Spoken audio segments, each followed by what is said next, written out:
Boa noite a todos. Sejam muito bem-vindos ao primeiro Giant Talks presencial de 2020. Aliás, semipresencial, porque aqui hoje conosco apenas os palestrantes e alguns poucos convidados. Meu nome é Orlando Almeida e eu gostaria de iniciar essa noite agradecendo a parceria com o pessoal da iFly, que nos cedeu esse espaço maravilhoso para a realização deste evento.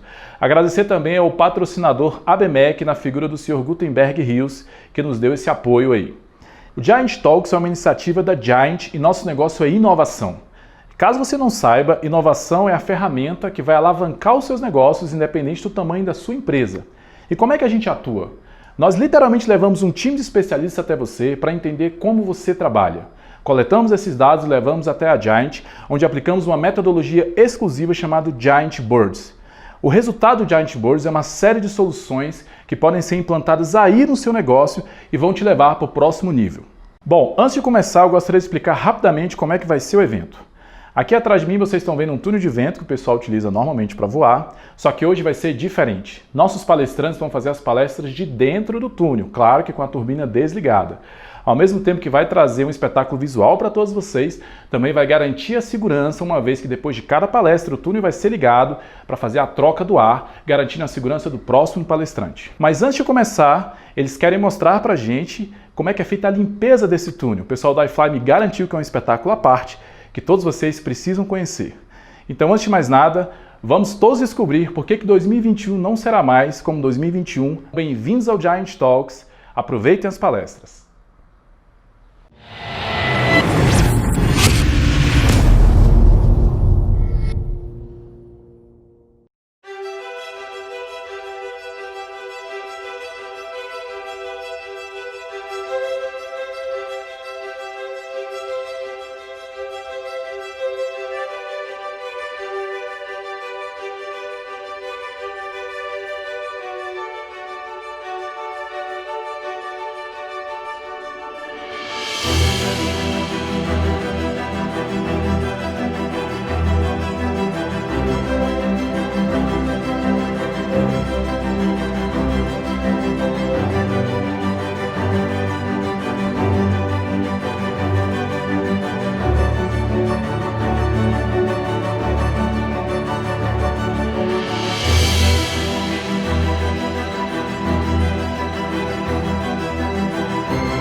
Boa noite, prazer estar aqui com vocês, podendo falar um pouquinho desse evento bacana da Giant e dentro aqui dessa turbina aqui do iFly. Vai ser uma experiência interessante, até para ficar pulando, até engraçado, só não estou voando ainda, mas vamos lá. Eu vou falar um pouquinho de uma coisa que nesse cenário aqui a gente dá até a sensação, né? Eu vou falar de realidade mista e um pouco do que a gente está tendo aqui é essa realidade mista num outro cenário. Estou aqui dentro falando no iFly, vocês vendo aí pela internet a nossa apresentação. E falando de realidade mista, pouca gente conhece esse conceito aqui no Brasil, porque muita gente está mais acostumado com realidade aumentada ou com realidade virtual. Então, o que é a realidade mista, né? A realidade mista é justamente essa fusão que a gente tem dos dois mundos. Você pegar o mundo da realidade do mundo físico, o mundo físico que para um Pokémon Go, por exemplo, que você usa o celular e aí o celular você está vendo através da câmera um mundo real e projetando dentro daquele mundo real algum desenho 3D, alguma coisa que você tenha criado. A realidade virtual, ela já pressupõe um mundo digital. Então, eu tapo totalmente meus olhos, e aí a sensação, ela é de certa forma, ainda que interessante, ela é uma sensação difícil, porque se eu fechar meus olhos completamente, eu perco a sensação de presença no ambiente. E se eu estou vendo o mundo virtual ao meu redor, eu posso sair batendo nas paredes, sair criando problemas nesse caminho, na minha experiência. Então, as pessoas que têm jogos, até aquele jogo que tem movimentação, costumam até ficar meio enjoadas, né, com esse tipo de realidade digital, do mundo digital. O que a gente criou, que acho que é transformador, e a gente está falando aqui nesse tópico de 2021, né, é porque eu acredito grandemente que nessa próxima década, a gente vai ter uma grande revolução para a área de holografia, da realidade mista. E essa realidade mista, eu vou passar aqui um videozinho para vocês entenderem um pouco do que a gente está falando.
Parece brincadeira, né? Mas isso já existe há mais de 5 anos. Essa nova versão que a gente está trazendo agora, ela é um pouco mais aprimorada, com maior ângulo de visão. Você pode ter e experimentar a holografia junto com outras pessoas, efetivamente entendendo o ambiente. Ela tem algumas coisas muito interessantes. Elas têm, além do que você costuma encontrar num computador normal, que é uma CPU, ela tem uma HPU, uma Holographic Processing Unit, que ela mapeia todo o teu ambiente em 3D e, mapeando esse ambiente, ela utiliza algumas tecnologias. Vocês devem lembrar, alguns que tiveram, né, o Xbox, o Kinect, que ele faz aquele mapeamento do ambiente, e ele consegue também fazer uma coisa muito interessante. Não basta só você ter a realidade virtual, mista, aumentada, se você não puder interagir com ela. Então a gente conseguiu colocar sensores que acompanham o movimento da mão, e com alguns toques, como assim, você pode estar pintando, assim você pode estar abrindo um menu, você pode estar fazendo diversas coisas, controlando aquela imagem e ampliando, e eventualmente utilizando o que a gente chama, né, no Windows a gente tinha o Paint para você criar lá e desenhar as coisas. Você vai ter agora o Paint holográfico. Você vai poder criar, montar de repente o teu próprio drone e mandar imprimir na impressora 3D. A gente está falando de uma unidade de processamento computacional.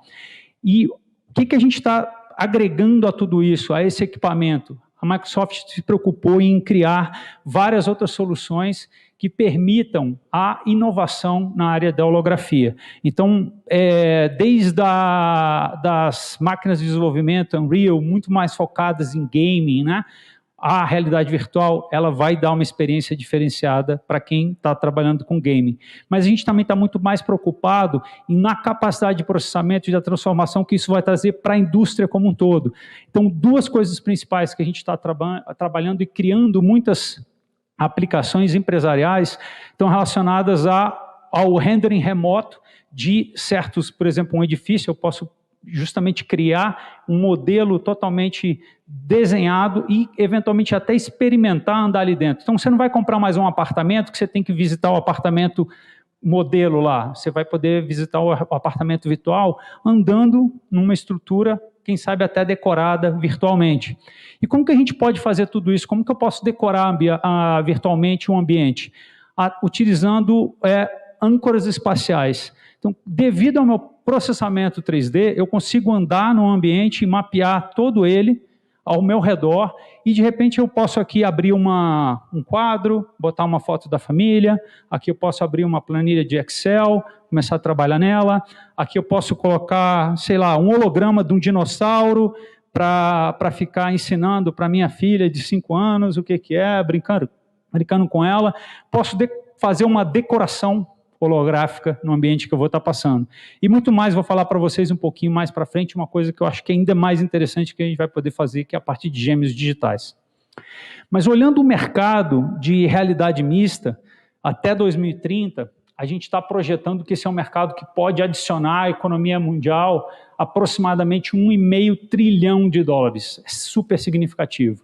E vocês vão ver aí nesses valores que uma das coisas que a gente mais acredita das indústrias diversas, desenvolvimento de produtos e serviços, está a indústria de saúde. Eu, especificamente, sou responsável pela área de governo federal e saúde na Microsoft, e na área de saúde tem coisas fantásticas. Vou dar um exemplo para vocês que a Medvis, um parceiro nosso, conseguiu reduzir o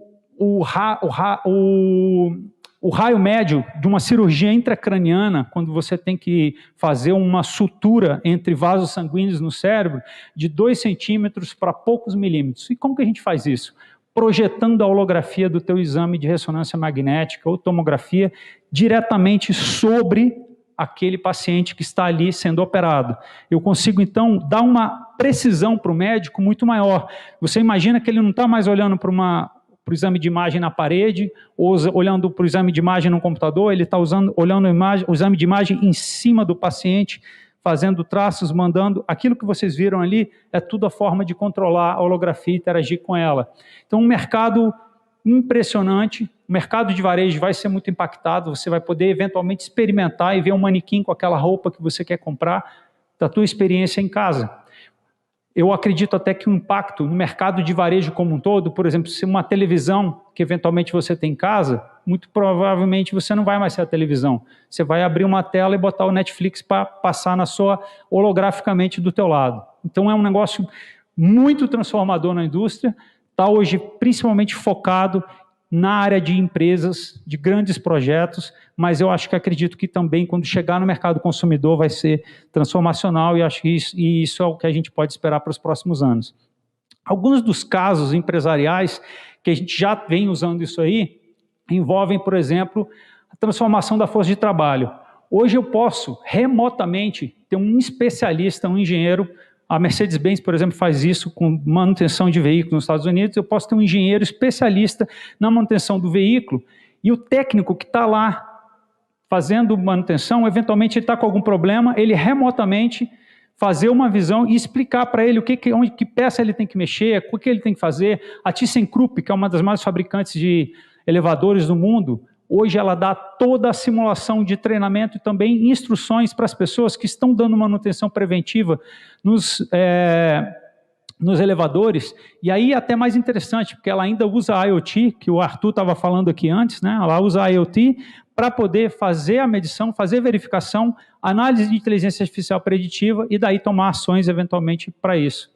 Aí eu falei das experiências com clientes, a gente pode ter muitos cenários de experiência com o cliente, experimentando essa visão de holografia. Uma coisa que pode até parecer engraçado é a experiência de cliente, mas a NASA utiliza HoloLens para simular, para os cientistas se sentirem caminhando em Marte, vendo como é que a experiência seria isso. Então, a gente usa isso nesse sentido. E aí, uma outra área muito interessante com a explosão da área de dados é você dar contextos de inteligência artificial com dados. Então, você imagina você poder fazer um rendering de toda uma cidade e analisar diversos cenários, sejam eles de tráfego, seja do que for, e você olhar para aquele rendering da cidade e ele apresentar gráficos de barras, diversos. Quem já viu um mapa de ataque cibernético vai saber o que eu estou falando. O mapa de ataques cibernéticos mundial por cidade, ele aparece picos em algumas cidades, em alguns locais, em alguns países. Você pode montar isso com uma visualização de dados que vai muito além do que você teria simplesmente vendo um BI diretamente na tela. Eu diria que isso, então, olhando todas essas possibilidades, a gente está falando de uma terceira onda da computação, em que você tem vários cenários que podem ser montados ao redor da realidade mista. Desenhar e prototipar novas coisas, você imagina que agora você pode ter uma equipe inteira, a Volvo, que ao invés de ter que montar um carro, desenhar, construir um protótipo, e aquele protótipo, ele é pesado, ele pesa algumas toneladas ali, como é que eu mexo e vejo? Hoje não, hoje o engenheiro ele pode chegar, eles estão montando, trabalhando no veículo, ele pode fazer assim e virar o carro, em 3D, aquela holografia dele. O engenheiro que está na Airbus, trabalhando em alguma outra, um desenho, né?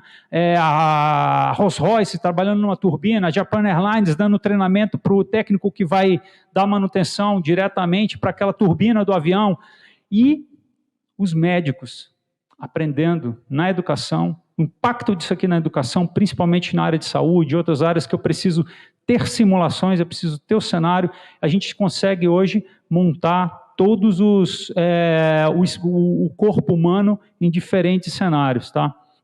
Então, além de todas essas coisas, uma coisa bacana que a gente pode trabalhar é o planejamento geoespacial. E aí tem uma coisa que eu vou falar um pouquinho agora para vocês, que é a parte de gêmeos digitais. Não sei se algum de vocês já ouviu falar, mas o que são os gêmeos digitais, né? O gêmeo digital é praticamente um pouco do que a gente estava falando ali da realidade mista. Ele já ocorre sem necessidade de você usar, sem necessariamente você ter a realidade mista. O gêmeo digital pode ser você hoje, todos aqueles seus sensores que você tem e mede de temperatura distribuída numa fábrica, que está preocupada, obviamente, um frigorífico, né? Ele tem que preocupar com a temperatura que está acontecendo no ambiente, os sensores diversos que você tem num avião, mas o que seria se, ao invés de você tiver uma lista de vários sensores ou um desenho desses sensores, você ter um gêmeo digital 3D. E aí você identificar exatamente em qual ar-condicionado, em qual ponto você está passando. Eu estou aqui dentro dessa turbina do iFly, é uma experiência bem bacana, como eu falei para vocês, eu queria estar voando, mas não pode, acho que o barulho não ia dar. Mas se eu tivesse, vocês iam ver o seguinte, eu poderia construir um gêmeo digital dessa turbina. Então, ela tem um motor VEG, ela tem duas turbohélices, e eu poderia estar com diversos sensores analisando efetivamente que não só disparou que tem um problema na turbina, mas em qual delas e em qual ponto. Existem algumas empresas aéreas começando a trabalhar nisso. Isso aí pode revolucionar o mundo em diversas áreas, tá? Se você pegar, por exemplo... e aí não necessariamente é um gêmeo digital, mas eu esqueci de falar ali, vou só tocar porque eu lembrei agora. A gente está falando, tem cenários de, por exemplo, de vestígios, você simular um ambiente de um local de crime e replicar ele totalmente digitalmente. Então você pode estar fazendo isso. Aqui a gente está falando justamente desse blending, do mundo físico com o mundo real, dos diversos dispositivos, sensores, aviões, medidores, métricas diversas, com o que eu vou trabalhar em operação para tudo isso. Dos diversos espaços disponíveis, e aí eu começar a analisar como eu posso tirar insights desses espaços. Por exemplo, se eu tivesse aqui uma loja de 40 metros quadrados, como eu posso trabalhar com holografia, com o meu arquiteto, o meu design de interiores, qual é o melhor cenário para a disposição dos meus produtos dentro dessa loja. Se eu puder, por exemplo, para um hospital, e mais ainda, para infraestruturas críticas, como o Itaipu, que não pode parar. Eu tenho diversos sensores medindo, recriá-la em 3D e analisar exatamente e simular alguma mudança que eu quero fazer. Então, dentro do hospital, eu quero simular uma mudança na rota das pessoas que vêm fazer visitas. E se eu tiver um incêndio, como eu posso simular uma evacuação?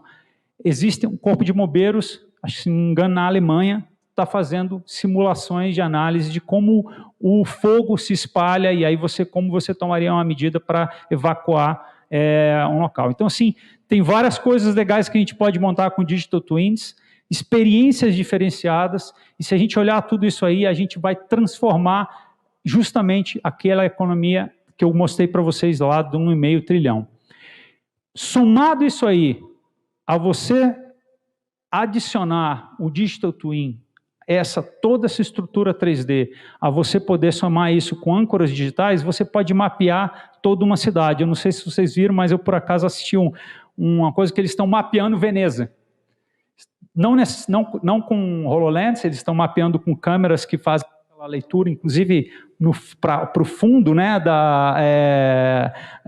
dos prédios e tudo, mas uma vez que você mapeou tudo isso, você pode recriar digitalmente. A gente fez isso com Chapéu esqueci o nome, mas é uma ilhazinha que tem é como se fosse uma pequena cidade medieval na costa norte da França, e a gente está recriando ela dentro de museus. Então, o que seria se eu pudesse caminhar num espaço vazio e ter a experiência do Louvre, vendo as diversas esculturas e, por que não, criar uma nova área de arte, a escultura digital.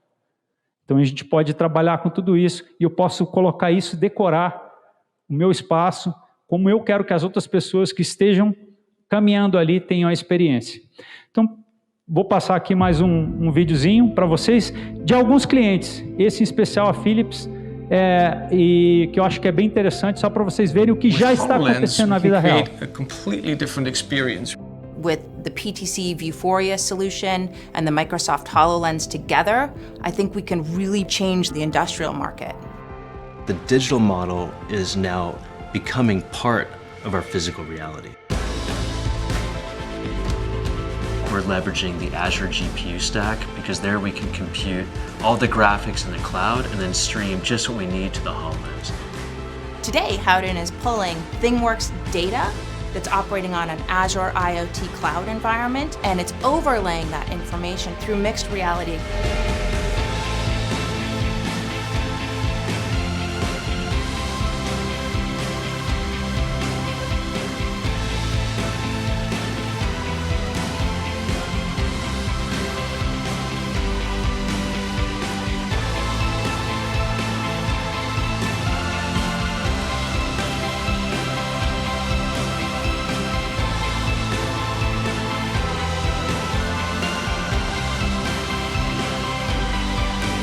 Vocês estão vendo a experiência real, tá? Que a Philips está entregando junto com essa parte de holografia para as cirurgias.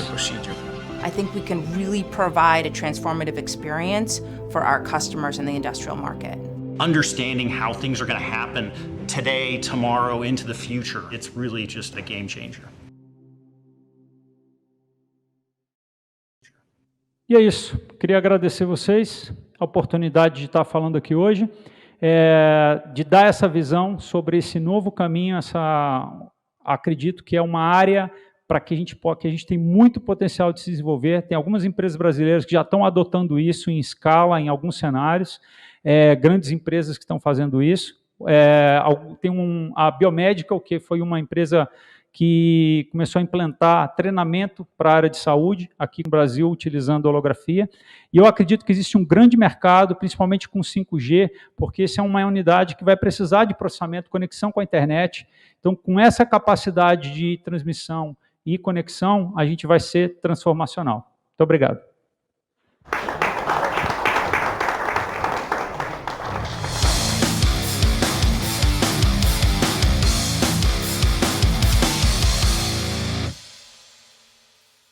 Boa noite. Eu queria inicialmente agradecer a Giant, a Eliane, a todos que tiveram esse evento. Começa pelo título, né? A gente vê a criatividade. Quando eu vi, eu achei encantador o título. 2021 não será mais como 2021. Saiu daquela ideia do novo normal, né? Ninguém sabe o que é, todo mundo fala do novo normal. O desafio é esse: 2021 não será como 2021. E como ele será? São as discussões que todos nós estamos fazendo, as mudanças já acontecem. Na área da educação, né, eu estou em educação há mais de 40 anos, passando por diversas instituições, enfim. gestão, a gente nunca viu uma mudança tão rápida, né? Por quê? Nós temos trabalhado, eu sempre trabalhei muito com o conceito de educação em diferentes níveis de presencialidade. Eu não gosto de falar educação presencial e educação à distância, eu prefiro educação em diferentes níveis de presencialidade, como é a nossa vida, né? Nossa vida, nós temos momentos presenciais, nós temos momentos que não são presenciais, enfim, isso vai acontecer, porque a tecnologia permite isso, né? O estudante professor à distância não é o estudante professor distante, porque as tecnologias aproximam. Mas mesmo com todos os avanços dos últimos anos, havia muita dificuldade, não só no Brasil, tá? Eu tenho contato com universidades do mundo inteiro, tem muita dificuldade para fazer a mediação da tecnologia na educação. Porque é isso mesmo, né? A universidade ela tem que viver com o pé no passado, o pé no futuro e fazendo a educação. Ela tem as suas tradições, os seus ritos. Todo esse conceito da educação na forma presencial é uma tecnologia embarcada. Não foi sempre assim, não era sempre assim, isso foi um conceito que foi sendo construído, né, de educação, mas só que está persistindo por muito tempo e havia essa resistência de mudança. E quando veio agora em março essa pandemia, eu peguei aquele conceito dos 3 o que a educação tem que fazer. A resposta, a reinvenção e o retorno, né? Quer dizer, a resposta, o que nós vamos fazer? Vamos migrar, você tem todo um conceito de educação presencial, sala de aula, você tem um convívio, você tem os espaços de convivência. Qual a resposta que eu dou, uma vez que agora todos os meus espaços não servem mais para a situação que nós estamos vivendo? Então, qual foi a resposta? A resposta foi migrar para mediada por tecnologia, educação, né? E o mundo inteiro fez isso, não teve ninguém que fez diferente. Teve algumas que não conseguiram, porque isso demanda tecnologia, treinamento e tudo mais, mas isso tudo foi feito sem uma nova pedagogia, né? A gente pegou a pedagogia do ensino presencial e praticamente fez uma mudança, que precisou ser muito rápida, para a educação à distância.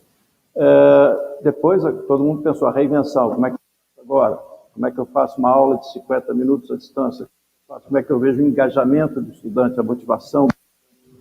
Como é que eu verifico isso, né? Como é que eu faço a avaliação? Então, teve uma reinvenção. E agora já está todo mundo pensando no retorno. Como é que vai ser o retorno? Isso, 1,5 bilhões de pessoas no mundo foram afetadas, jovens, tá? Devido ao fechamento das mudanças nas instituições de educação básica e de educação superior. Mas agora tem um outro desafio, né? Isso acelerou um processo que nós agora temos que pensar, e na realidade é um processo que já vem sendo discutido há muito tempo, mas em educação normalmente tudo é realmente um processo lento, as mudanças, eu costumo brincar que tem 2 atividades que há 200, 300 anos praticamente se gasta o mesmo tempo para exercê-la. Um professor na sala de aula que é 50 minutos, o masculino, que é praticamente o mesmo tempo, mas não tem mudança. Você senta numa cadeira de barbeiro 200 anos atrás, era praticamente o mesmo tempo que se gasta. E nós também, no conceito de educação presencial, temos uma aula de 50 minutos, tudo embarcado nessa tecnologia. Isso está mudando, né?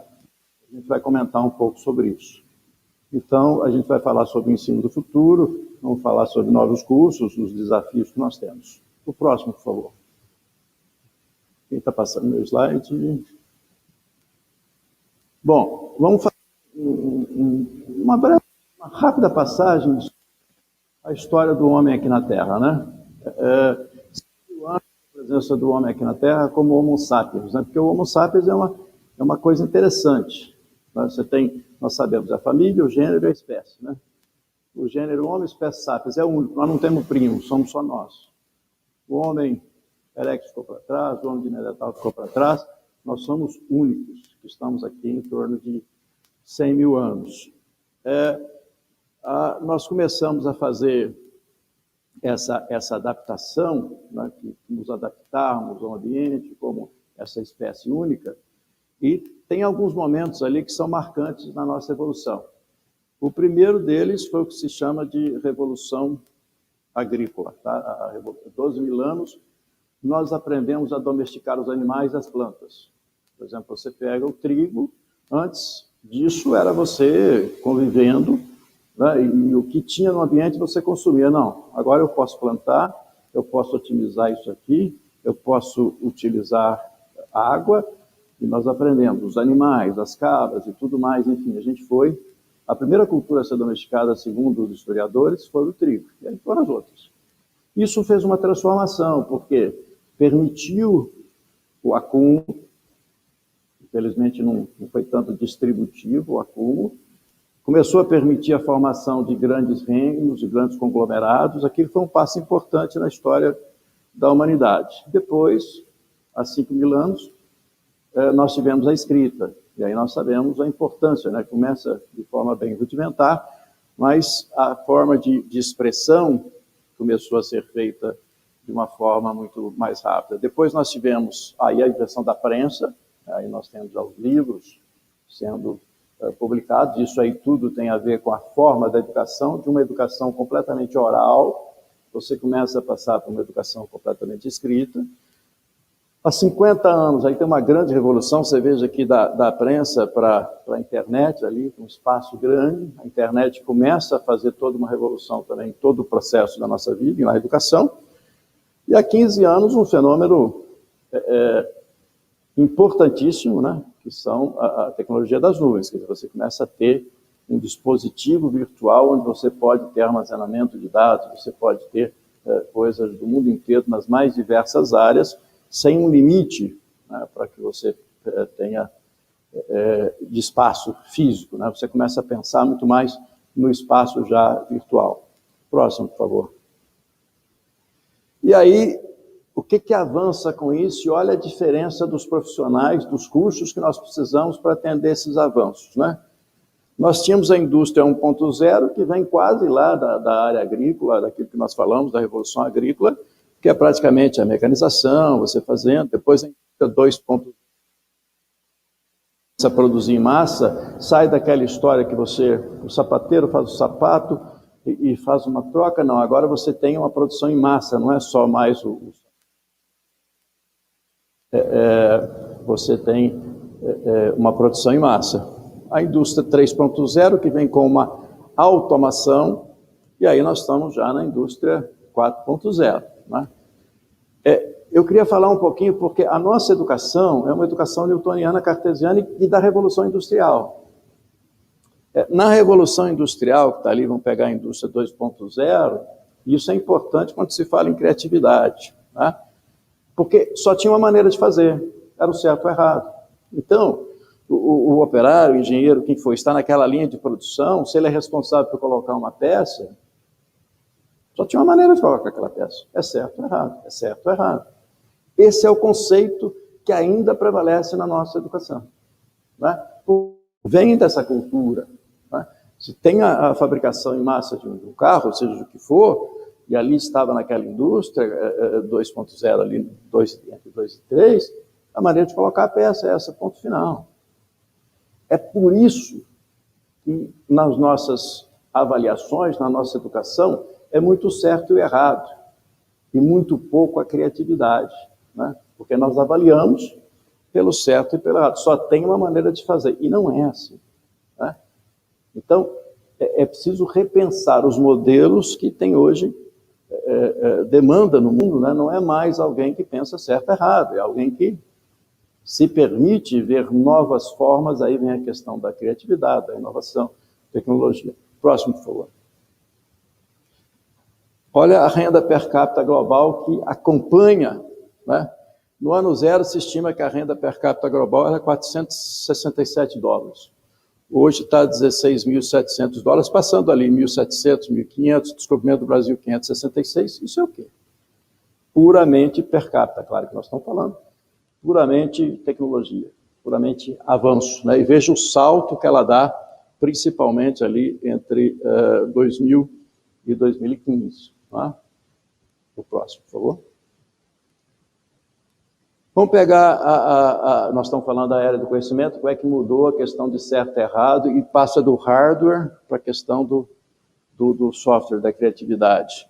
Em 1990, as indústrias, né, que mais empregavam, que tinham valor de mercado, era de hardware, Chrysler, Ford e GM.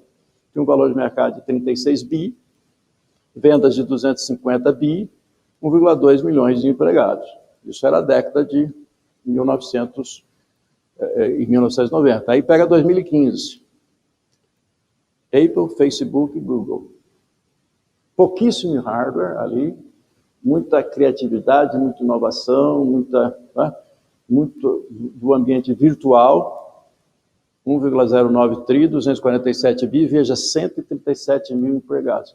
É claro que aquilo ali, mas então está gerando desemprego. Não, você começa a gerar emprego que nós nem imaginávamos antes, né? E começa, claro, não ter outros tipos de emprego, mas você tem uma modificação que não necessariamente é uma redução ou criação de desemprego, ou geração de desemprego.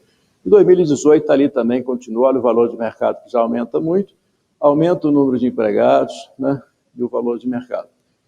Questão da criatividade e inovação, Olan, é importante, aquilo que eu coloquei ali no final é muito importante, tá? Olha só, existem no mundo 20 trilhões de dólares investidos com taxa negativa. O cara só quer segurança. Ele põe o dinheiro ali no início do ano e no final do ano ele vai receber menos que depois, mas ele quer segurança. Esse recurso está pronto para ser aplicado em inovação, nas startups, nos jovens criativos, em coisas novas. Por quê? Agora, ele precisa ter segurança, ele precisa conhecer o processo. As universidades precisam falar mais sobre isso, os cursos precisam fomentar mais isso.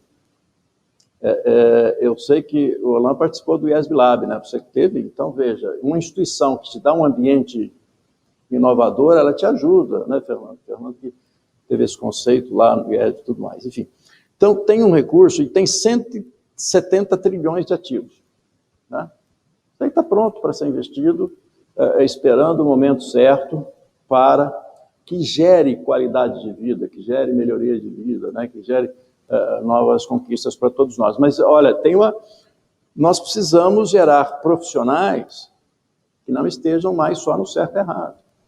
As instituições têm que começar a repensar que tipo de profissionais que nós formamos. Próximo, por favor. Esse gráfico é muito interessante, que ele faz uma comparação. Aquilo que vocês estão vendo ali em linha amarela é a educação, tá? E o que nós estamos vendo ali em linha azul é o passado e a tecnologia, é o avanço da tecnologia.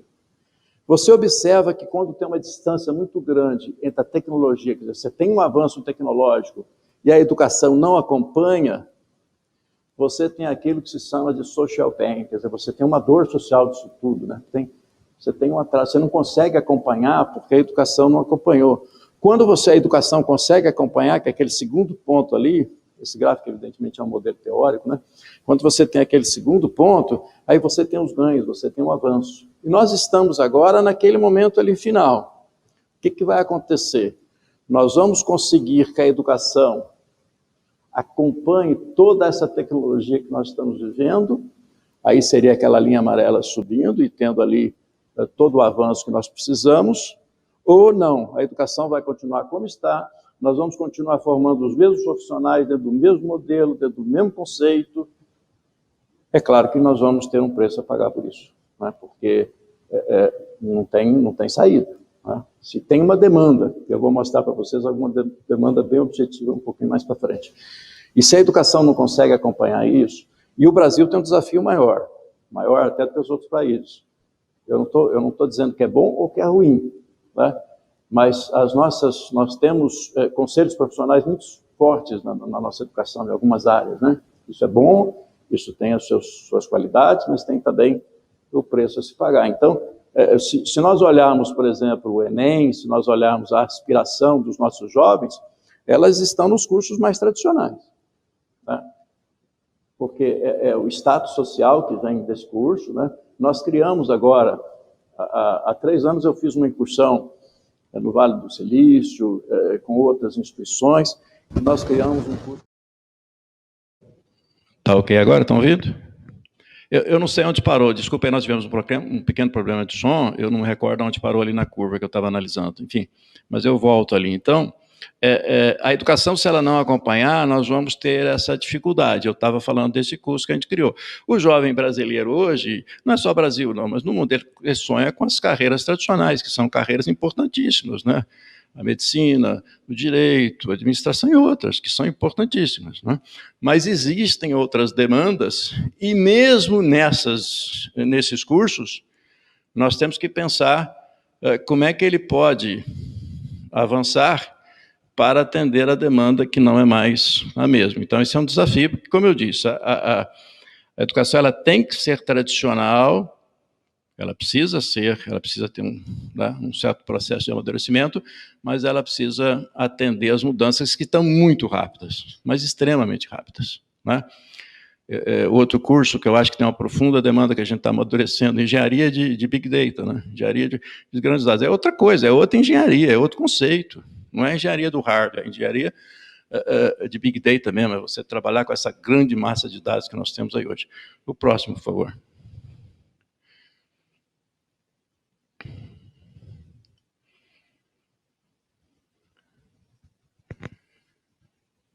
Aí essa aí é o MIT, uma sala de aula, né, no passado, professor falando, um quadro repleto de equações e os estudantes assistindo. O que o estudante tinha que fazer? Ele tinha que prestar atenção, ele tinha que buscar absorver aquilo que o professor estava fazendo e depois repetir da forma que o professor queria. Esse é o conceito de educação, né? Vai ter uma avaliação. Não é uma avaliação para induzir, às vezes não é uma educação necessariamente para induzir melhoria de qualidade, nem para induzir criatividade. É uma avaliação para dizer você passa ou você não passa, não é? E esse não é um bom caminho. Eu acho que a educação, claro, não se faz educação sem sacrifício, sem mérito e tudo mais, mas a avaliação ela é para induzir a melhoria, né? A evolução do estudante, né? E para que ele possa ser uma pessoa criativa, né? E não simplesmente ao certo ou ao errado. Hoje, o modelo, o próprio MIT, aquilo ali também é do MIT, tem salas interativas, onde você tem as pessoas se comunicando, interagindo. Antes nós chamávamos de cola, né? Hoje é cooperação. Porque você entendia que quando você conversava com alguém, você estava colando. E nós esquecemos de transformar isso numa coisa boa. Tá bem, tem um problema aqui, aprendizagem baseada em problemas. Não é uma prova convencional, você dá um problema, o hackathon é mais ou menos um conceito desse, né? Você dá um problema e um grupo tenta resolvê-lo. Quer uma avaliação melhor do que isso? Ele vai ter que usar, o professor sabendo fazer, ele vai ter que usar vários conceitos convencionais, né? Matemática, física, química, biologia, português, enfim, não importa, mas ele está resolvendo um problema. Você já viu os jovens de hoje, eles jogam games, a gamificação na educação. Eles têm motivação para aquilo. É outra pedagogia muito atual, outra metodologia muito atual. A gamificação vai sendo etapas, você vai ganhando, né? Você vai passando, quer dizer, sai do convencional para induzir, inclusive, colaboração. Repito que se a gente não... não, mas tem um colando, tem um ali que não faz nada, os outros fazem. Percebe? Vira a folha, né? Vira a página. Nós temos que caminhar e entender que o momento é completamente outro. Próximo, por favor. Eu gosto muito dessa foto. Essa foto aí tem até a ver com isso. Aí foi nas eleições passadas. É a Hillary Clinton e aquelas pessoas estão de costas para ela. Elas adoram Hillary Clinton, elas não estão de costas porque ela não gosta da Hillary Clinton, não. Elas gostam, elas são admiradoras da Hillary Clinton. Só que elas querem estar na foto. Elas não querem ser somente alguém que escuta. Elas querem e desejam estar na foto. Não tem mais aquela câmera que você tira assim, esse é o personagem, a Hillary, não, eu estou aqui, eu represento alguma coisa, ela representa algo para mim, mas eu quero estar na foto. Isso é o que a gente chama de cognitivamente ativo. Vocês já devem ter ouvido falar de metodologias ativas, né, que virou quase uma febre. Vamos usar metodologia ativa. O que é metodologia ativa? Nós estamos querendo que o jovem seja cognitivamente ativo. Ele pode estar ouvindo uma palestra e está sendo cognitivamente ativo. Ele pode estar ouvindo uma aula de 30 minutos e está sendo cognitivamente ativo. Você está desafiando o jovem, mas ele quer participar. Então, o jovem hoje, quando ele não quer mais ficar ouvindo o professor 50 minutos, não é porque ele não gosta do professor, não. É porque ele quer participar. Então, ele está quase falando, olha, eu estou aqui, eu quero participar. Não dá mais e não tem nenhuma condição de persistir. Eu tenho 2 netinhos, uma de 4 e um de 5. Eles não têm a menor chance que, quando eles entrarem numa instituição de ensino universitário, eles vão ficar 50 minutos ouvindo alguém falar. Chance zero. Não é? Alguns aqui se lembram, eu fiz o curso de datilografia, ASDFG, aquele negócio. O meu neto, ele faz, com 5 anos, ele faz uma digitação sem aprender nada. Ele consegue escrever coisas fantásticas. Quer dizer, não tem sentido pensar que você tem que ter as mesmas habilidades e competências que se pediam dessa geração. Né? Então, esse desafio de mantê-los engajados, cognitivamente ativos, é um desafio das instituições. Tanto mexendo, é um termo que eu detesto, grade. Vocês já pensaram que grade é prisão, né? Você tem que fazer essa grade curricular. É um negócio meio horroroso, né? Você tem que, olha, é isso aqui, você faz isso, você faz aquilo, você faz aquilo outro, você faz aquilo outro, desce dessa forma. É uma grade, que você tem que ser assim. Não foi assim, isso foi para organizar as instituições, o sistema de crédito, o sistema de grades, tudo foi para organizar. O sistema de crédito, que algumas instituições têm, foi inventado em Harvard por um dos reitores mais jovens de Harvard, quando ele começou a tentar organizar o sistema dele. Não é algo para aprisionar, é para libertar. Então, a gente precisa repensar, principalmente agora com o uso da tecnologia. Próximo, por favor. E aí, se nós quisermos dar uma bicicleta só para todo mundo, um modelo só, que é o modelo de educação, repito, newtoniano, cartesiano e baseado na Revolução Industrial, vai ficar assim. Para uma ela vai ficar muito grande, para outra ela vai ficar muito pequena, para outra ela não vai nem servir, porque as necessidades são outras. Agora, se a gente pensar, porque ali nós muitas vezes falamos que tem que ter igualdade, né? Eu nem quero discutir outras questões do mérito, da igualdade, da questão social, pode ter outro momento para isso. Mas aí a equidade é completamente diferente. Olha só, nós colocamos 40 pessoas em uma sala de aula, nós vamos para o quadro, damos a mesma disciplina, da mesma forma, e queremos que todos respondam igual. Nós estamos querendo dar uma bicicleta só para todo mundo, não estamos entendendo. E mais, eu não estou melhorando aquele que precisa aqui, desmotivando o outro. Né? Eu vou dar um exemplo da nossa vida. Até alguns anos atrás, para a gente assistir um filme, nós tínhamos somente as TVs abertas. E ela dizia a hora que era o filme e o filme que era. Era a nossa opção. Depois começou a chegar o videocassete, a gente foi lá e podia escolher alguma coisa. Hoje, nós fazemos a nossa lista. Eu vejo o que eu quero. Chama-se a educação adaptativa.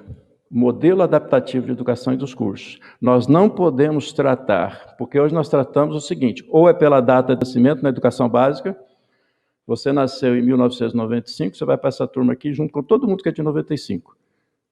Isso é a Revolução Industrial, made in, né, você foi feito, fabricado em tal. Não é assim, a educação é completamente distinta. E cada vez mais. E no futuro, o jovem vai querer clicar ali o seu Macflix, né, Netflix, o seu Mac de educação, e vai ver, não, aqui eu quero cálculo aqui, eu quero ver isso aqui, eu quero essa parte aqui que eu não entendi. Não dá, né? Nós não vamos conseguir tratar da mesma forma por muito tempo. Nós temos que mudar. A educação ela demanda uma adaptação nessa grade curricular dos cursos já existentes e novos cursos que entendam aquela diversidade. Na área de tecnologia, cada vez mais no mundo, o diploma de 4, 5 anos tem menos valor.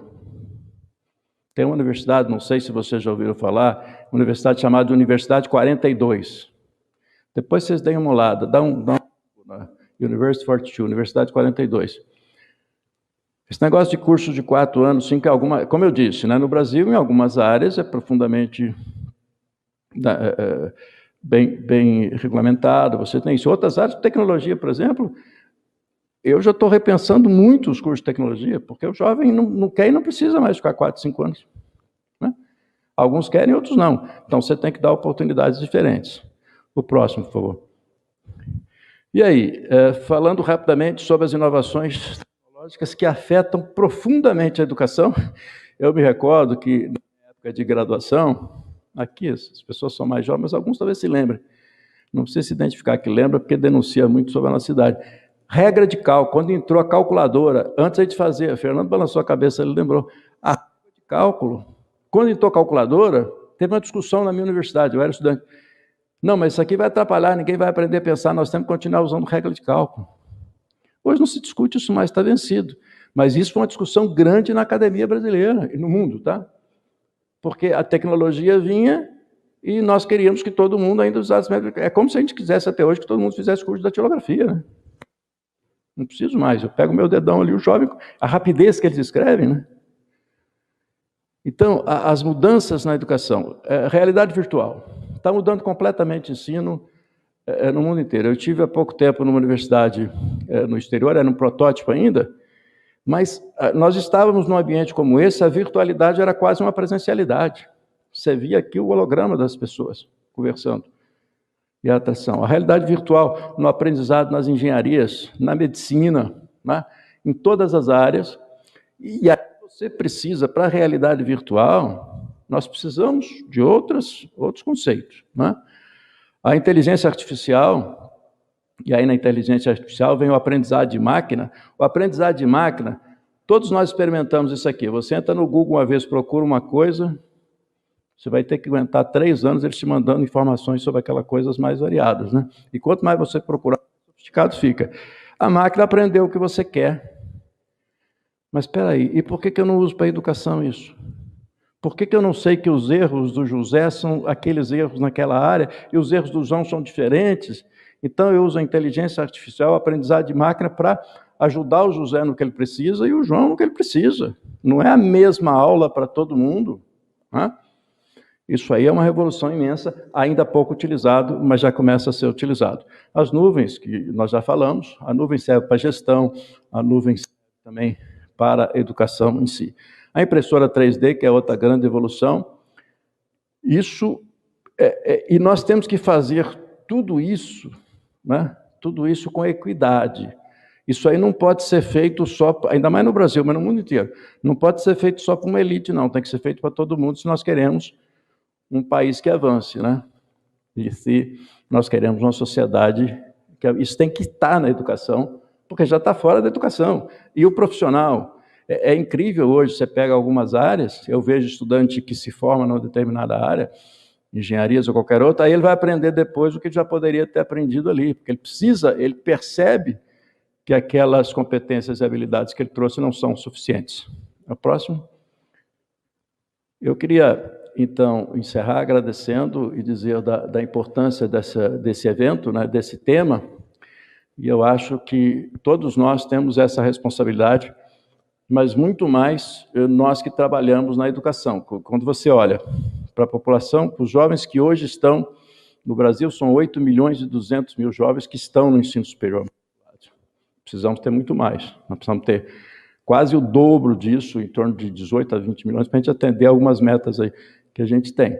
E aí você pega aqueles que estão saindo, e estão entrando na universidade em busca do sonho, e esse ciclo é rápido, então a gente precisa rapidamente novos cursos, novas metodologias, e o que tem se mais discutido aí, eu tenho discutido com algumas instituições do Brasil e fora, criatividade. E o conceito é, criatividade se ensina, desde que nós entendamos que a universidade, uma instituição de ensino superior, é o local de se fazer isso. Também, não só, mas também. Obrigado.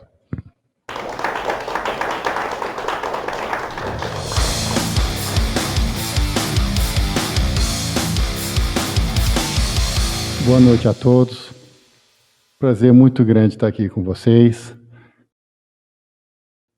Gostaria de agradecer aos organizadores, a Giant, que fizeram um gigantesco esforço para viabilizar esse evento, e dizer que eu estou muito feliz de estar aqui para conversar com vocês sobre um tema tão fascinante, que é o das plataformas digitais. Plataformas são negócios, né, que, por meio de tecnologia, combinam usuários entre si, formando um ecossistema que gera valor. Esse valor pode ser na forma de transações financeiras ou sociais. Tá? Um exemplo muito batido aí, que circula em grupos de WhatsApp, é o de que o Airbnb revolucionou a indústria de hospitalidade sem ter um único ativo imobiliário. Da mesma forma, o Uber revolucionou a indústria de transportes pessoais sem ter um único automóvel. E, finalmente, o Facebook e o Twitter tornaram-se grandes empresas de mídia sem produzir um único conteúdo. Então, o que todas essas plataformas fazem é reunir pessoas e organizações em um lugar onde elas podem interagir umas com as outras, proporcionando a criação e troca de valor. Alguns exemplos de plataformas, umas mais conhecidas, outras menos, mas na área de networking, o super conhecido Instagram e o LinkedIn para uso profissional. Na área de educação, Udemy e o Coursera oferecem excelentes cursos online das mais variadas especialidades. Finanças, Lending Club foi a primeira das fintechs. Trabalho e serviços profissionais, muito bom, 99 Designs para criação de logomarcas, já utilizei várias vezes. Serviços locais, o Yelp, que faz avaliações de restaurantes, lavanderias e todos os serviços locais numa cidade. Mídia, um exemplo, a própria Wikipedia, que é uma plataforma colaborativa, né, de informação. Varejo, imagina, Amazon, Alibaba, Mercado Livre. Transporte, o próprio Uber. O Waze não deixa de ser uma plataforma também. Enfim, energia, viagem, Airbnb, o TripAdvisor, Booking, Hotels.com, Expedia, enfim, são diversos exemplos. Normalmente as plataformas são divididas em 4 categorias. As transacionais, as de inovação, as integradas e as de investimento. As transacionais, como o próprio nome diz, são aquelas que são guiadas essencialmente por transações, compra e venda de um produto ou serviço. A Netflix, por exemplo, estaria aí. As de inovação são aquelas que estabelecem padrões tecnológicos, que estabelecem uma referência na qual o mercado, o ecossistema orbita em volta, né? Tem aí um grande exemplo da Microsoft. As integradas são aquelas que unem as duas funções, ou seja, elas tanto são transacionais como também são padrões tecnológicos. Um exemplo é o Google, que tem as lojas, as stores, a música e tudo, mas também tem o Android, que é um padrão tecnológico dominante na telefonia celular. E as de investimento não são essencialmente plataformas, mas são empresas que investem em plataformas numa modalidade de plataforma, e os exemplos são SoftBank, Napster e outras. Existem outras formas de classificar as plataformas também. Você pode classificá-las como plataforma de comunicação, plataforma social, plataforma de mídia, de busca, sistema operacional, enfim, uma infinidade de possibilidades, mas vai do gosto de cada um.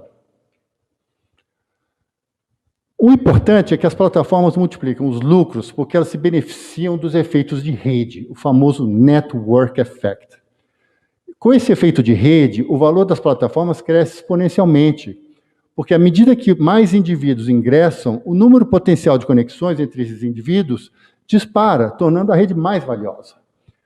As plataformas normalmente desfrutam desse efeito de rede dos dois lados. Por exemplo, um site pode ter compradores e vendedores, e também pode ser de um lado só, como, por exemplo, no Facebook, onde só existem essencialmente a comunidade que troca informações e fotos entre si.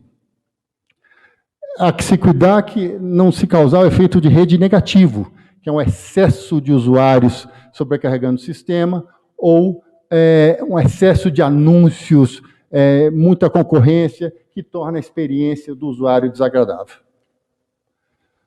Um exemplo aqui do efeito de rede, né, o network effect, por exemplo, no caso do Uber, se você tem mais motoristas, você tem corridas mais disponíveis, né, menos tempo de espera, uma cobertura geográfica maior. No caso do Airbnb, você tem mais escolha de estadias, uma cobertura geográfica também maior.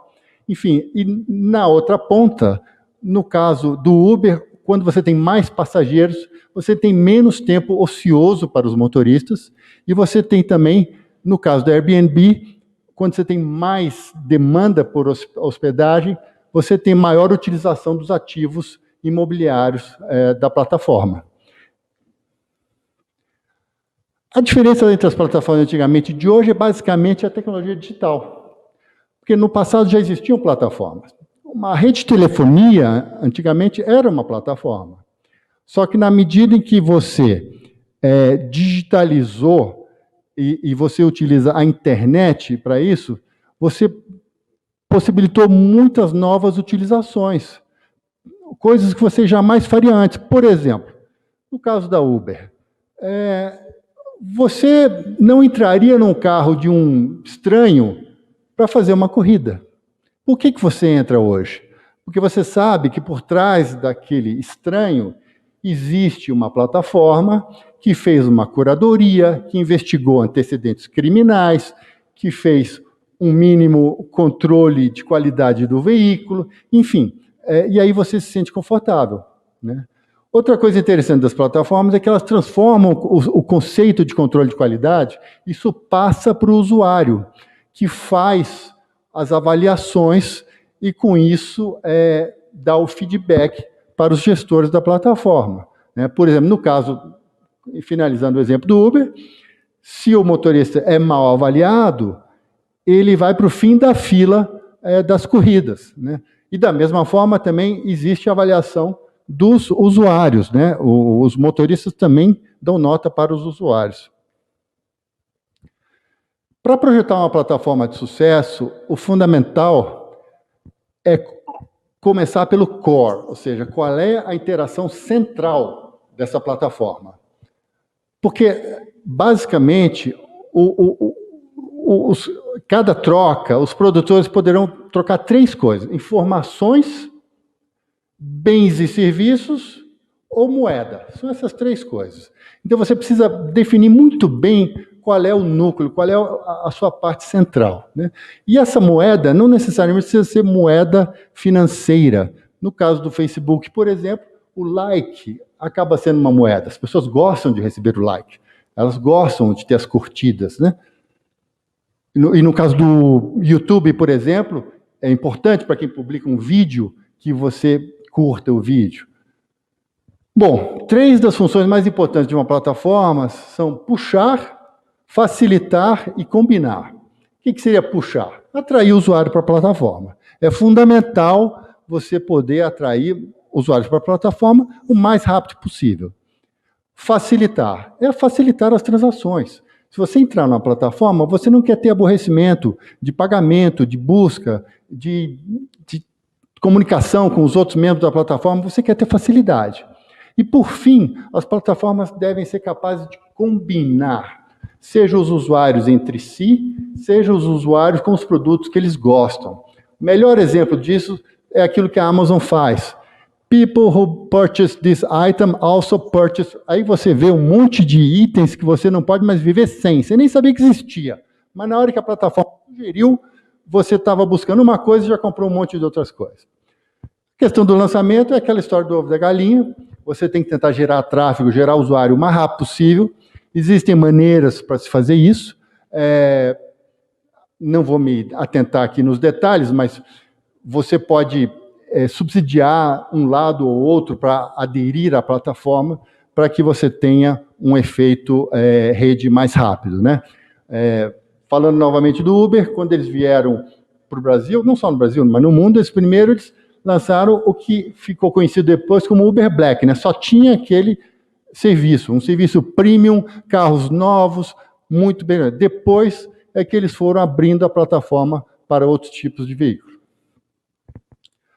Monetização. Esse é um desafio imenso das plataformas, porque de nada adianta você criar uma plataforma, criar um efeito rede, ter um monte de usuários, mas não conseguir cobrar, não conseguir receber por isso, né?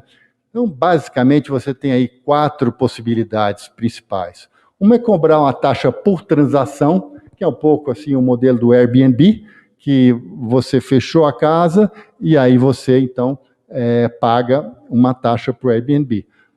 Agora, isso tem uma desvantagem, porque usuários mal intencionados eles podem puxar a demanda por offline e tentar sair fora desse pagamento. Ou cobrança de acesso ou assinatura, né, que sites em que você tem que pagar uma assinatura mensal, por exemplo, sites que os recrutadores têm que pagar uma assinatura para postar ofertas de emprego, ou cobrar por um acesso aprimorado. No caso do LinkedIn, por exemplo, você tem o serviço básico, que é gratuito, mas se você quiser acesso a mais filtros, a poder salvar um contato, uma busca, você tem o serviço premium, onde você paga, e é um serviço, então, acima em termos de performance, de qualidade, de resultado. Ou então cobrar por uma curadoria aprimorada, né? Curadoria é muito importante nas plataformas. Então, conforme for, o usuário pode estar disposto a pagar por uma curadoria aprimorada. Questão de quem cobrar, né? Uma possibilidade é cobrar a todos, cobrar a todo mundo. Isso é interessante se você quer criar uma base elitizada, ou seja, você quer restringir um pouco o acesso. Quem quiser entrar vai ter que pagar, não tem serviço gratuito aqui. Outra possibilidade é cobrar de um lado e subsidiar de outro. Uma plataforma analógica que faz muito isso são aquelas restaurantes ou bares que promovem, por exemplo, a noite onde as mulheres não pagam ou pagam um valor muito reduzido.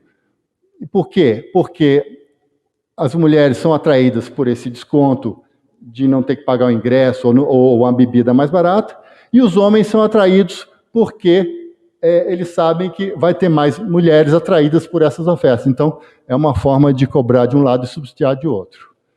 Mas o importante é evitar cobrar por coisas que no passado eram gratuitas. Isso costuma gerar muita resistência por parte dos usuários, dos membros da plataforma, e é muito melhor você criar um novo serviço, um novo produto, para depois cobrar desse novo serviço premium, em vez de cobrar uma coisa que já era gratuita. Aqui, exemplo de que companhias sabem cobrar muito bem, né? São plataformas que valem bilhões de dólares, até estão na faixa de $1 trilhão já. O Apple tem a Apple Store, que é um sucesso estrondoso, foi uma coisa pioneira nesse mundo das stores. O Google, ele cobra armazenagem, ele cobra publicidade, ele cobra a Microsoft com seus softwares, seus programas, e sua loja também, a Amazon, enfim, sabem cobrar muito bem.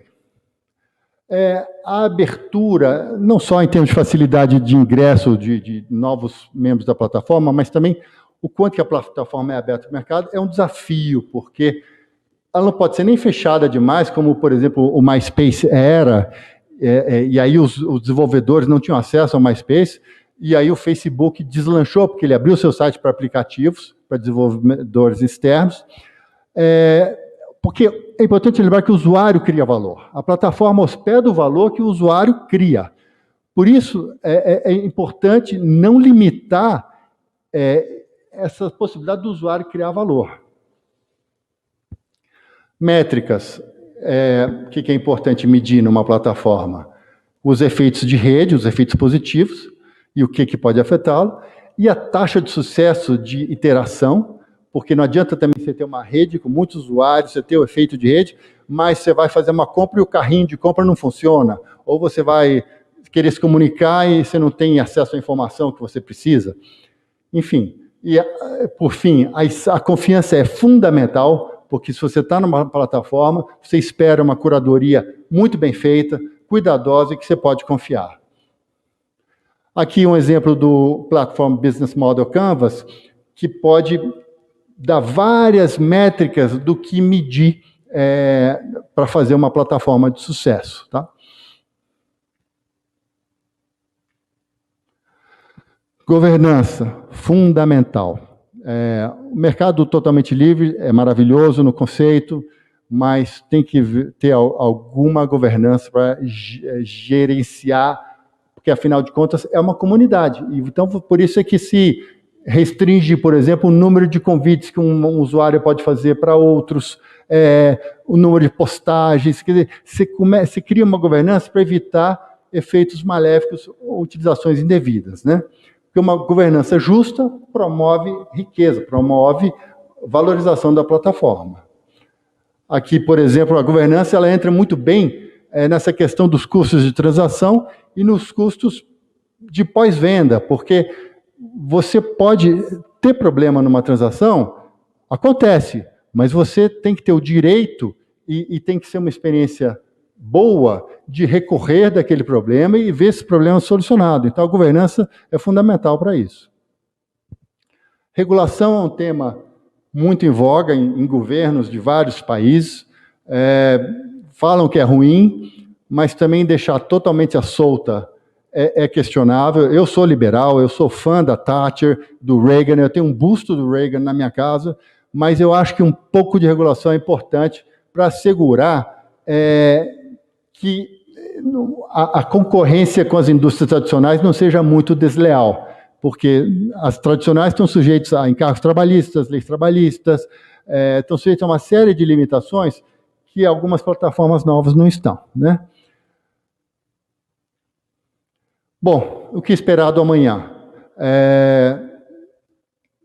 Algumas áreas estão muito mais propensas a serem plataformizadas do que outras. Por exemplo, educação.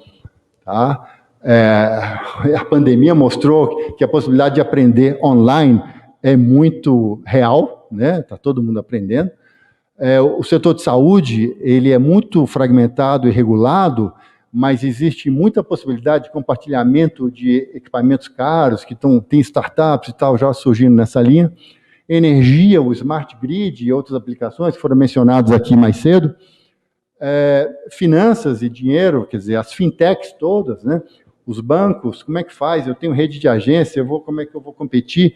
Então, toda uma questão interessante. Logística e transporte. E os governos? O governo, o que é? O governo é um grande intermediário, né? Entre o que a população deseja e o que precisa ser feito. Então, são um candidato nato para terem plataformas em suas tarefas. Bom, basicamente era isso. Como exemplo real de uma plataforma em construção, eu trago aqui o exemplo da Partners Club, que é uma plataforma que eu criei há cerca de um ano e pouco atrás, que é uma plataforma de negócios. Vou passar rapidamente, só para vocês verem. Aqui eu falo da questão das plataformas, aqui outro exemplo, o meu sócio Marcos, e aqui a nossa metodologia. Eu tenho, de um lado, os parceiros que oferecem soluções B2B para empresas, e do outro lado, as empresas. Eu faço a curadoria, eu faço a governança, eu regulo isso tudo. Aqui as principais soluções que essas empresas parceiras oferecem, né? E os desafios que elas têm, por isso é que elas precisam da plataforma, porque às vezes elas não têm o networking, relacionamento, a disciplina, a metodologia de venda, não conhecem os clientes. Então, eu ofereço a credibilidade, meu track record profissional, uma rede global de relacionamentos, enfim. Só convido para a plataforma após rigorosa curadoria. Aqui eu faço uma gestão de esporte, aqui é um exemplo de governança, né, como que a gente faz as oportunidades. Aqui o Network Effect, que a gente acaba criando. A rede global que a gente tem de pessoas que a gente tem relacionamento em todo o mundo. Também no Brasil, temos uma rede muito ampla. Aqui exemplos de alguns parceiros que estão na plataforma, comunicação corporativa, corretora de seguros, empresas de design, pesquisa de mercado, M&A, enfim. São 3 páginas, não precisamos anotar isso. Perguntas e respostas, como que a gente entra na plataforma, só por convite, não é um clube de relacionamento, é uma plataforma de negócio. E é isso aí que eu tinha para dizer hoje. E, mais uma vez, agradeço a todos pela oportunidade de estar aqui para conversar com vocês. Obrigado.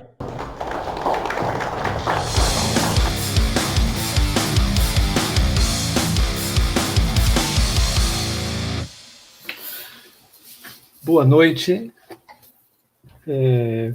Queria agradecer a todos vocês. Uma pena que não estou aí em Brasília, não pude participar.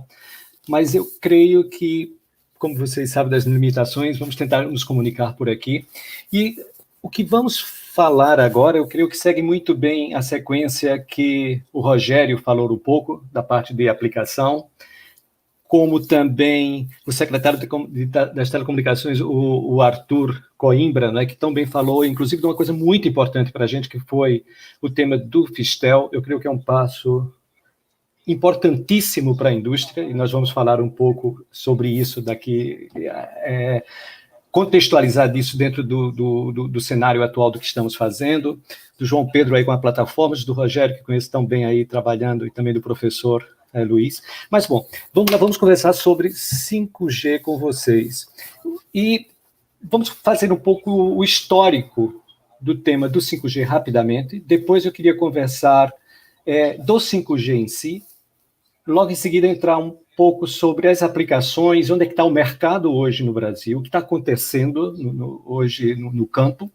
E, por último, então, o papel do profissional que vai ser responsável por pegar esse 5G e conectar as coisas aos processos de produção, às cadeias de produção. E eu creio que aí é que está, eu creio, para mim, o cerne da questão. O cerne da questão não é, para mim, o 4G ou 5G, é como acoplar processos reais na transformação digital. Que profissional é esse, tá? Vamos lá, temos pouco tempo. Então, o 5G nasce, claro, como dá uma evolução, 2G, 3G, 4G, 5G. A cada 10 anos, mais ou menos, o 2G aí saiu ao redor de 1990, em 2001 nós tivemos o 3G, que chega ao Brasil em 2004. Em 2012, nós participamos dos primeiros processos licitatórios, né, de compra de equipamento. Eu sou da Nokia, eu sou responsável por novos negócios na Nokia, então a gente está sempre envolvido nisso, que foi da entrada do 4G. Né? E o 4G, quando ele começa, e ele é muito importante entender o 4G, porque eu creio que ali está a gênese do 5G. O 4G, quando começa, ele começa numa frequência alta, a frequência de 2,6 GB. Para o pessoal que não é do mundo telecom, só para dar contextualizar, no mundo telecom, a distância do sinal ali daquela torre que a gente vê ali com aquelas 3 antenas, aquele sinal se esvai com o quadrado da frequência, inversamente proporcional. Ou seja, o Brasil começa com a frequência de 2,6 GB, logo tem uma cobertura pequena ao redor ali da antena, e só em 2016 nós entramos no 700 MHz. E aí, os 700 MHz sim consegue dar uma ótima cobertura para o 4G. E aí abre toda uma porta, uma gama de serviços, inclusive no agro, por exemplo, porque agora sim nós podíamos chegar. Eu creio que ali era um grande momento. E o 4G também, diferente do 3G, que tinha limitações tecnológicas, é uma tecnologia muito bonita, mas tem algumas limitações tecnológicas. Eu creio que o 4G é uma grande tecnologia. E as tecnologias, para vocês entenderem assim como elas são padronizadas, eu participei muito de padronização globalmente lá fora. Você primeiro tem, por exemplo, chegou o 2G, depois veio o Edge, né, que é uma tecnologia que melhorava o 2G, mas dentro do 2G. Teríamos o 3G, veio o HSPDA. Também ali é uma melhora do 3G, como se fosse um 3G Plus. Veio o 4G veio com uma melhora do 4G, que chamava-se o LTE, né? O 4G é o LTE Advanced. E aí, o que foi interessante, agora a gente tinha o 700 e tem aquela frequência de 2,6 GB, e aí começou-se a se juntar frequências formando um grande tubo. Esse é um grande salto de capacidade, e aí chegamos em algumas cidades mesmo, conseguimos oferecer ao cliente 600 mega em alguns, juntando frequências. Essa foi, acho que, a primeira grande coisa interessante, foi mais velocidade para os dados, e aí vem as aplicações, mas também ele tem uma mudança que, para mim, no Brasil, é tão importante quanto. Eu vou falar, na realidade são duas, se vocês me permitem, são duas grandes mudanças. A primeira, o secretário falou pouco, que era o tema muito interessante do IoT, né? O LTE, ele ganha a possibilidade de suportar IoT, ou seja, no início o LTE não tinha isso, ele suportava como se fosse um telefone normal, e aí ele ao redor de 2015, se começa a desenvolver a possibilidade desses transmissores de baixa potência. extremamente importantes, inclusive com uma resposta a Sigfox e LoRa. Então, a tecnologia TLT chegava às coisas, ou seja, ela agora conseguia agregar frequências, ela tinha o NB-IoT agora e o LTE-M, que são duas tecnologias atreladas para chegar às coisas, e aí vem a grande mudança que eu creio que no Brasil foi a indústria de telecom ver que era preciso ampliar o espaço. Por quê? Porque uma medida muito importante na nossa indústria de telecom é o ARPU, que é aquela média mensal que nós pagamos das nossas contas telefônicas. O ARPU do 2G, aquilo que a operadora recebe, foi, por incrível que pareça, maior do que o 3G. E que foi maior do que o 4G. Então, a indústria de telecom começa a buscar novos mercados, tá? E aí eu creio que está a gênese do 5G, sabe? Por quê? Porque nesse momento, pelo menos no Brasil, nós começamos a trabalhar com LTE dedicado nas fazendas, e criar modelos de negócio que pudéssemos fazer com que uma área que normalmente não teria cobertura, porque tem poucas pessoas, logo não gera a receita necessária para instalar e manter um site. Agora nós tínhamos um modelo, criamos modelos no Brasil, que viabilizasse que o ente privado também participasse dessa implantação. Eu creio que isso foi muito interessante. Por outro lado, as empresas aqui, começamos isso no setor elétrico, e agora inclusive na Vale do Rio Doce, em missão críticas, nas minas, nós começamos a trabalhar outra coisa que era o LTE privado. O que era o LTE privado? Da mesma forma que tem o LTE público, nós poderíamos agora instalar um LTE privado dentro de uma mina ou dentro de uma cidade para o smart metering e o smart grid, né, das elétricas, ou mesmo para dentro de uma indústria. Eu creio que isso é muito importante, porque a questão de ser 4G ou 5G, ela não é mais importante, certamente, do que esses aspectos, o modelo de negócio. E eu creio que nós fomos também muito felizes, aqui está o meu reconhecimento também ao papel da Anatel também, em buscar, na realidade, permitir e, de certa forma, inclusive, trazer isso para o debate para que os modelos hoje permitam o uso de 4G privado, e já vendo isso muito no leilão de 5G. O leilão de 5G, ele aí vem, ou seja, ele pega todos esse desenvolvimento do 4G e chegamos ao 5G, com a necessidade da indústria, sim, agora assumindo de expandir seus mercados, de chegar a outras indústrias, mas ao mesmo tempo também com modelos de negócios também, no qual muito mais liberais e muito mais abertos para que muitos participem. Isso do ponto de vista de negócio, eu vou voltar um pouco nesse tema no minuto, né? Mas vamos dar uma olhada um pouco também na tecnologia em si. O que é que o 5G ele é muito...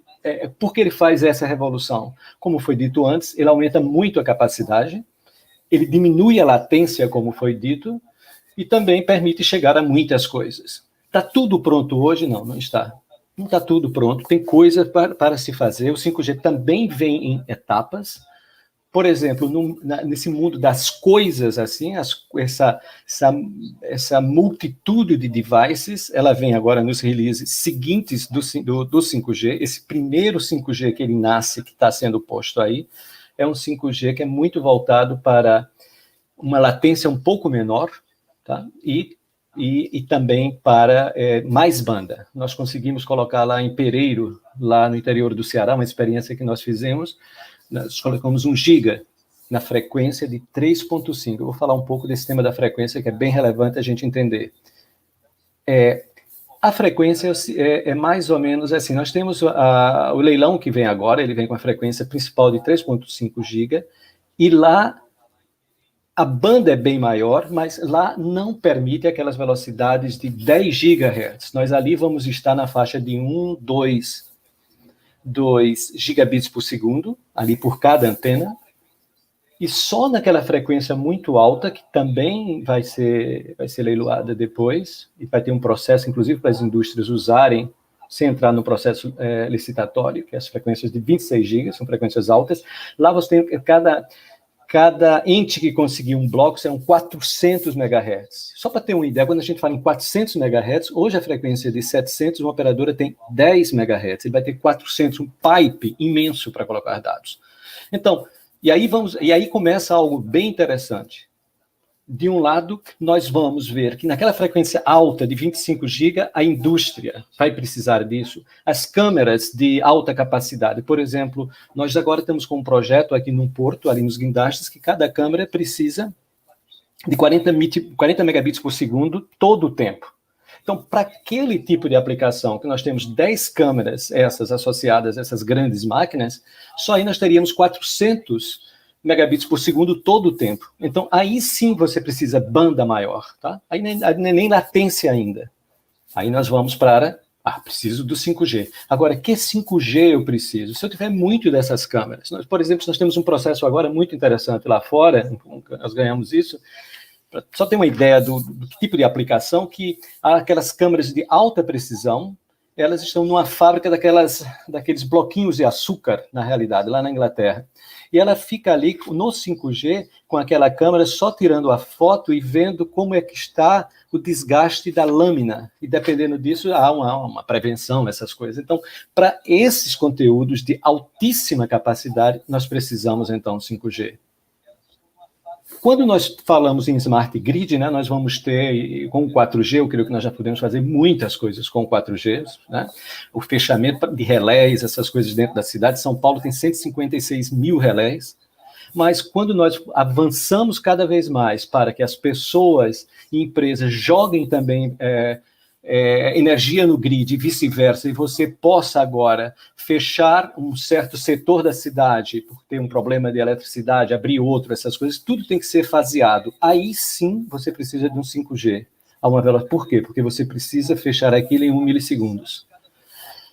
Só que não é todo 5G que dá esse 1 milissegundos. Tá? Ou seja, a frequência que a gente está falando agora, que é a frequência de 3.5 GB que nós vamos ter o leilão agora, ela, na interface aérea, ela consome 3,5 milissegundos. Tá? Então, para aquela aplicação, não dá.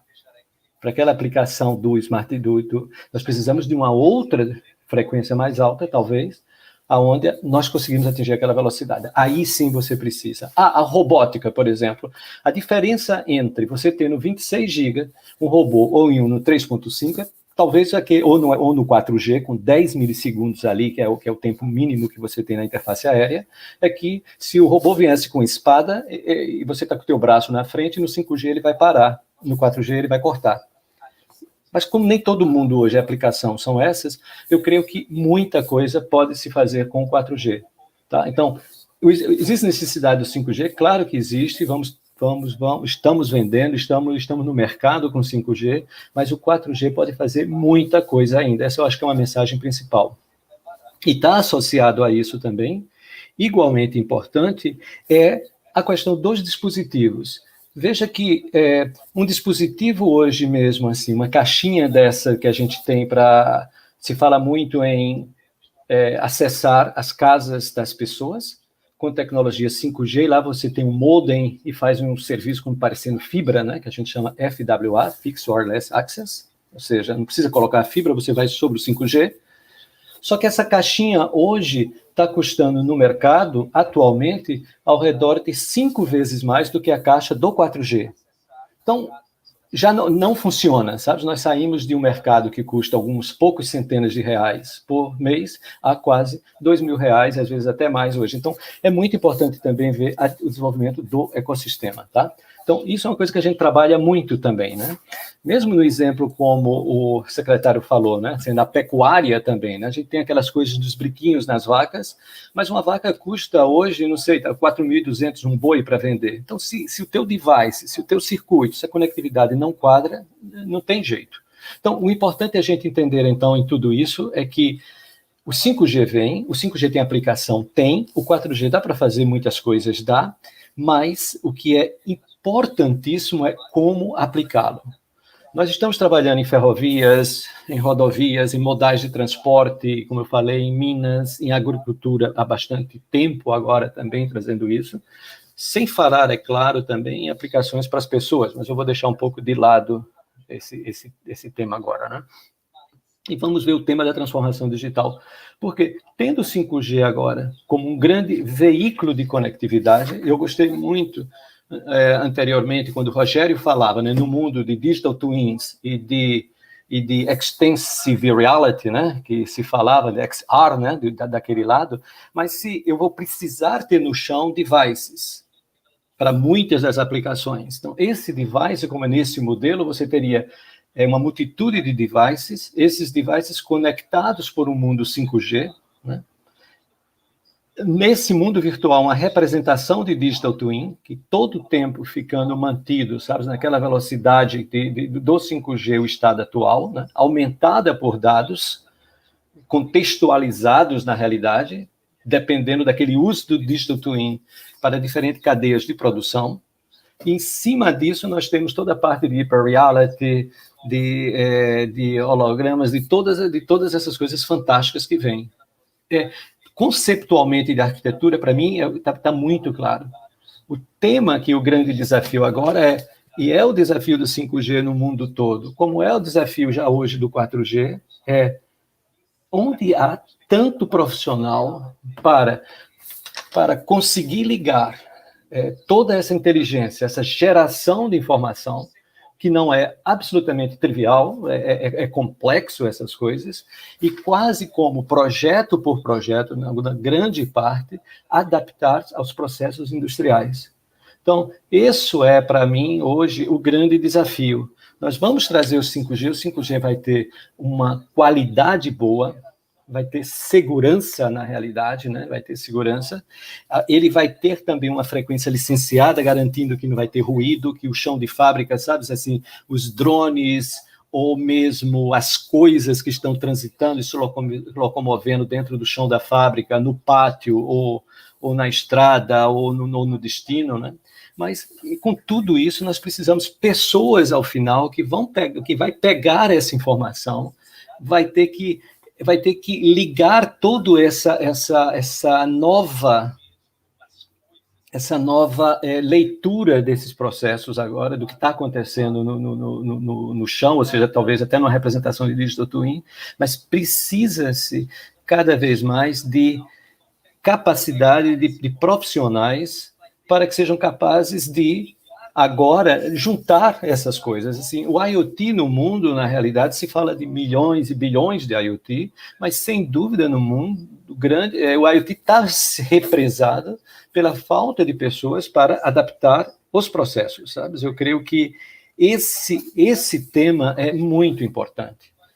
Porque mesmo hoje, se você vê robótica, eu posso comprar um robô aqui para minha casa, ele vai saber aspirar na realidade, mas se esmolhar no chão ali, ele não vai saber enxugar. As coisas ainda hoje são muito especializadas. A gente vive, para mim, ainda naquele primeiro momento, sabe, na infância das coisas. Mesmo se a gente falar de artificial intelligence, essas coisas, ou mesmo dentro de um depósito, na realidade, o robô vai saber trazer aquela caixa desse ponto, levar para aquele, mas uma pessoa ainda vai saber que teve um problema ali, um incêndio, ou teve que tomar uma atitude. Esse tipo de inteligência ainda está muito longe. Então, para mim, a jornada da transformação digital, ela só começa.